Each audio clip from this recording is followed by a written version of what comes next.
Okay, so we're going to take a look at Stationed at Home, right?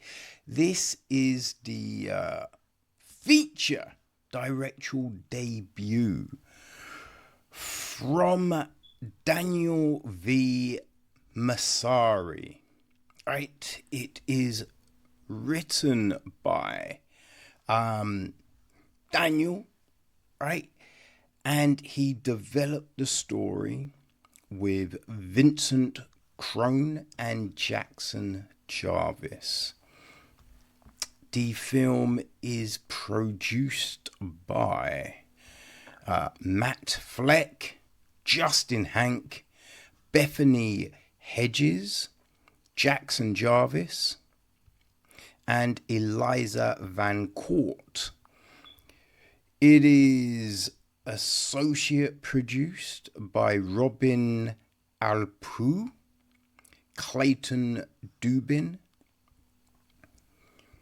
Vincent Cronin, Louise Newman, and Brian Page. Okay, Dave Ricketts handles the score. Jackson Jarvis is on cinematography. Daniel V. Masciari also edits the piece. All right, production design, we have Molly Longwell.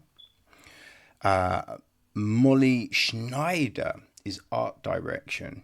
Hair and makeup, we have Cassandra Lyons and Katie Sharon.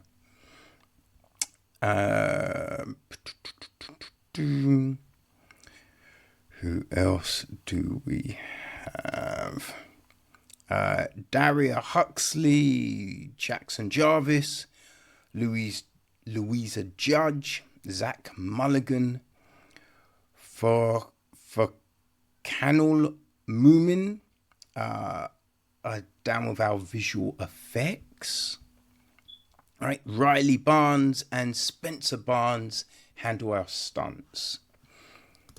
Okay, and our cast, right? So we have got who do we start with?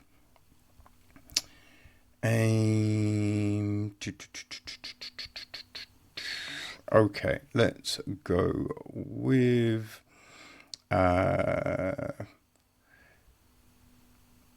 here we go. So Ralph is played by Erik Bjarnar.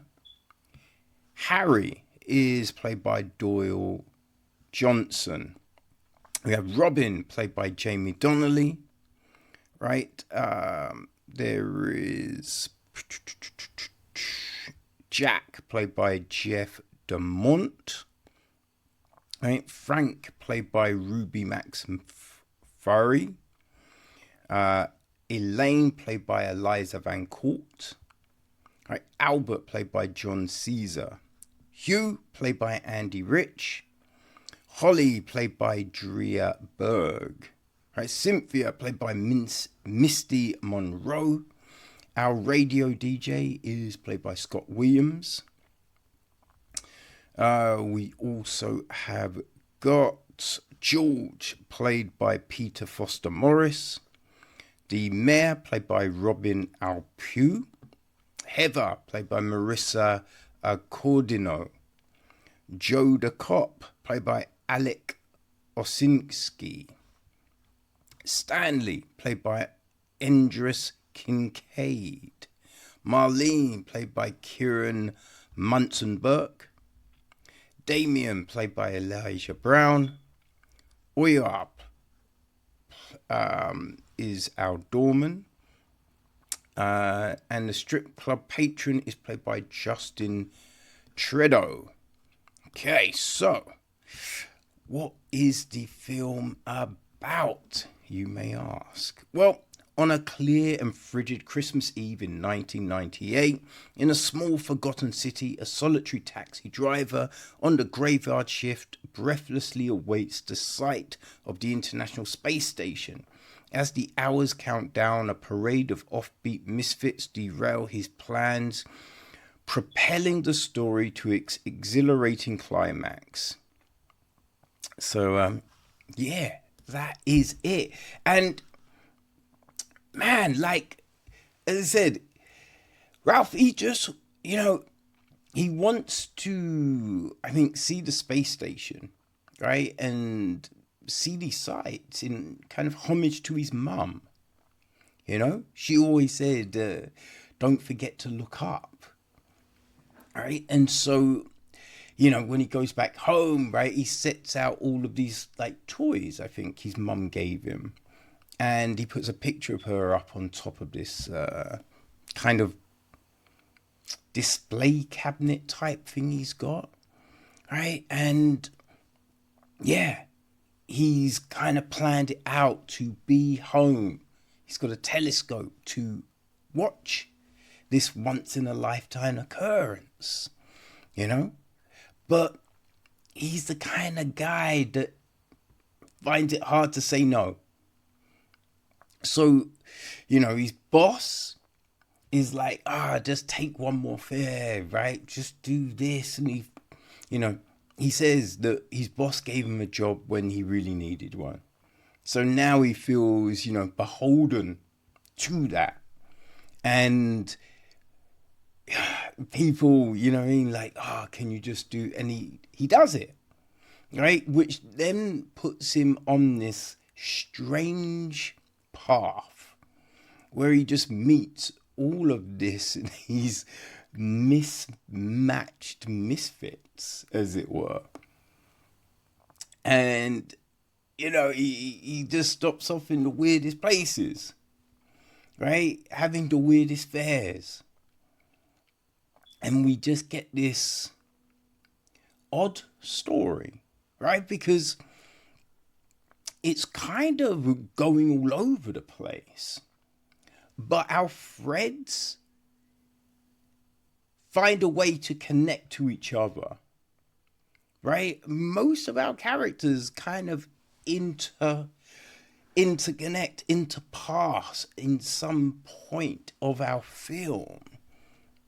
All right, some of them more than others, right? Going to strip clubs, right? Which is, I've never heard of a strip club that is offering everything for free. You know what I mean? Oh man, and the strip club scene is kind of, right? Because they're all sitting right next to each other, getting lap dances and things. And it's just like, yo, I don't know if I'd want that. Actually, I don't even know why I said that. I definitely would not be wanting that. You know what I mean? But, yeah. All right, our cast seem to enjoy themselves, right? And, it's like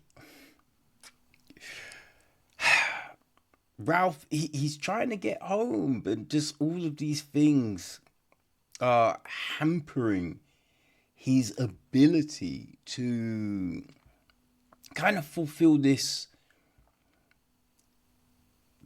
commitment that he's made to his mum, right? It's all shot in black and white, which, we don't see a lot of black and white things these days.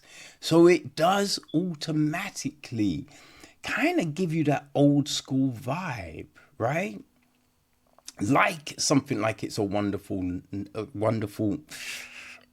what's that one? It's a Wonderful Life, right? I think that's what it's called.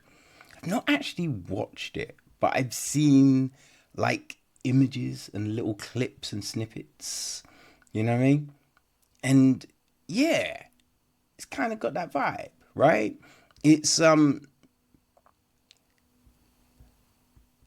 of like there was that Nicolas Cage film, I think, The Weatherman, no, The Family Man, right? And there's elements that kind of reminded me of that, but this is definitely more abstract, right? Like we got our woman who's staying in the hotel, who's kind of what do you do, transcribing a tape recorder, And at times the tape recorder is kind of events that we are seeing in other places, right? Which is this kind of weird meta type of thing.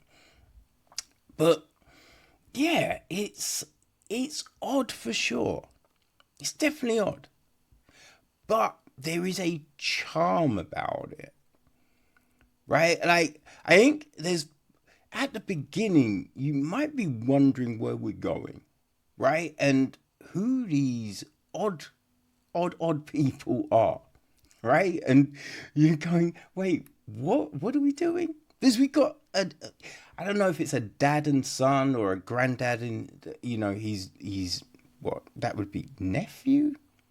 Grandkid? I don't know. That shit always confuses me for some reason. But they're playing chess outside and it's cold, which is just kind of bananas, right? But we have all of these kind of odd little scenes, odd little tapestries as they were. And you wonder, right, how will this all make sense? Right? But as I said, there is a charm to it all, a kind of a whimsical, bygone throwback. And you find yourself feeling very endeared to it all.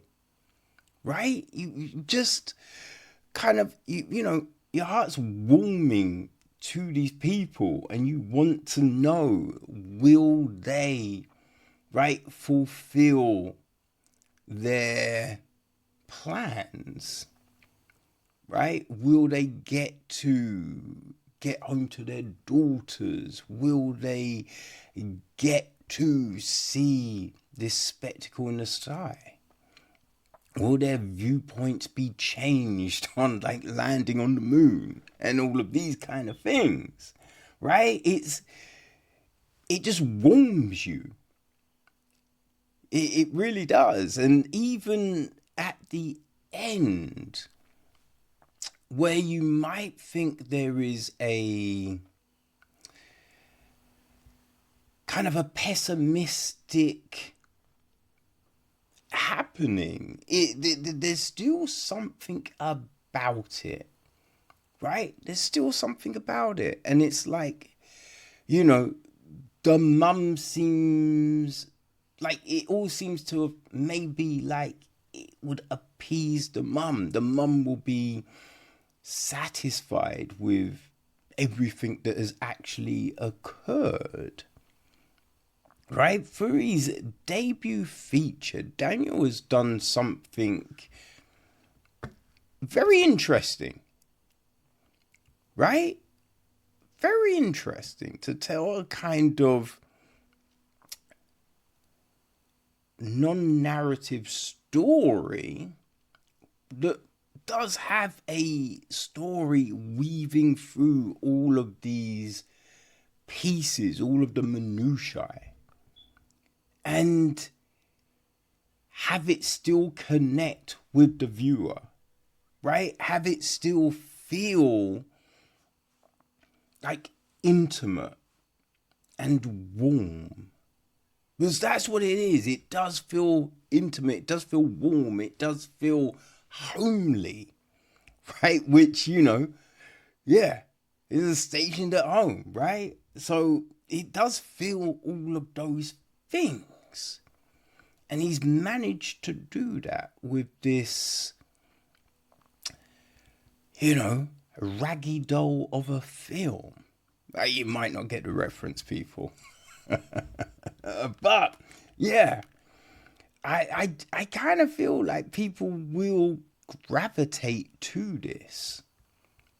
I think some people like I saw somewhere it's called the alternative Christmas movie. I don't know if it necessarily will be that, but it could be that for some people. Right? It's like some people, for whatever reason, think Die Hard is a Christmas movie. There's something that gravitates for everyone. And whether this does that, right? Whether people make this their Christmas watch, I think people will watch it and people will be, warmed and charmed by it, right? So it is now available on all your favorite VODs. So if you like whimsical, if you like odd, if you like, just mismatched misfit mayhem, then people, I think, stationed at home will be the perfect thing for you. So yeah, the links will be on the webpage, so maybe you want to go and check it out, right? Thank you, Amy, for putting this on my radar. All right, so that is my take on stationed at home.